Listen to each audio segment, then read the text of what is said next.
I'm sitting here in Marlborough Town Hall with a local hero of mine who's called Dr. Nick Maurice.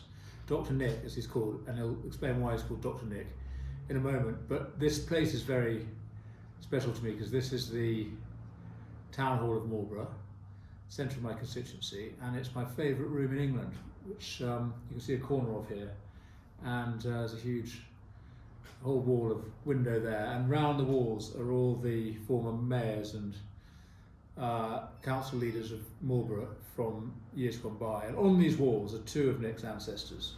His grandfather over there, and father is here, top right there.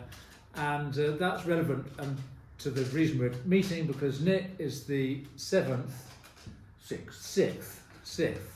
consecutive Maurice who is a doctor, family doctor, general practitioner here in Marlborough. And I understand, Nick, that makes you the Guinness Book of World Record holder. Your family as the longest continuous line of family doctors in the world. That's right. Practicing in one place. That's right. Practicing here in Marlborough. Yes.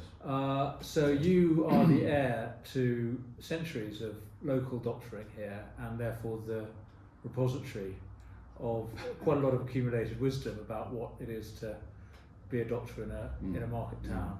And I've been having conversations with Nick since I became an MP about what health looks like and what a health service should look like. And I just thought we should have a quick conversation, given the real crisis that the NHS is in, nationally and locally here, I'm afraid to say, with all sorts of challenges and problems, about what doctoring used to be and what we think it could be and should be. So, Nick, I'm going to start with you explaining why you're Dr. Nick here. Everyone calls you Dr. Nick. And just to give us a bit of a sense of the history of your family's work. Well, thank you very much, Danny, and it's a great privilege to be here talking to you about this.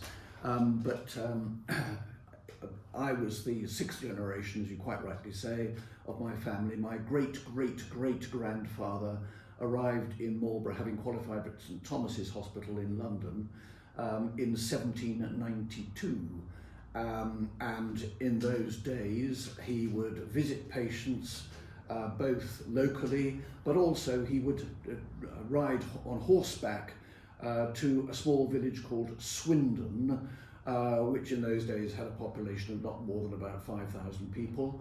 And if you want, he would do that every Wednesday, and all the people of Swindon knew that he would be driving past on Wednesday riding on his horse. And if you wanted to visit, you'd hang a piece of clothing out of the window, wave the clothing, and he would then call his horse to a halt and would take out of his saddlebags either the green medicine, the blue medicine, or the red medicine, depending on your symptoms, and would hand that over to the patient, and then would ride on down the street till he found another piece of clothing being hung out of the window, and then he would ride back over the downs back to Marlborough. So those were the days. 1790s, your great-great-great-grandfather. Then through the 19th century? He passed the practice on to his son, David, who passed it on to his son, James, who passed it on to my grandfather, Walter, who passed the practice on to my father, Tim, and his brother, Dick. And then when Tim retired, he passed the practice on to me, and when Dick retired, he passed it on to my cousin, David. So we were Dr. David and Dr. Nick in the practice. So there might have been 4 or 5 more Dr. Morrises practicing all within a generation or so. Yes, So hence yes. he's being Dr. Nick rather. Yes, exactly.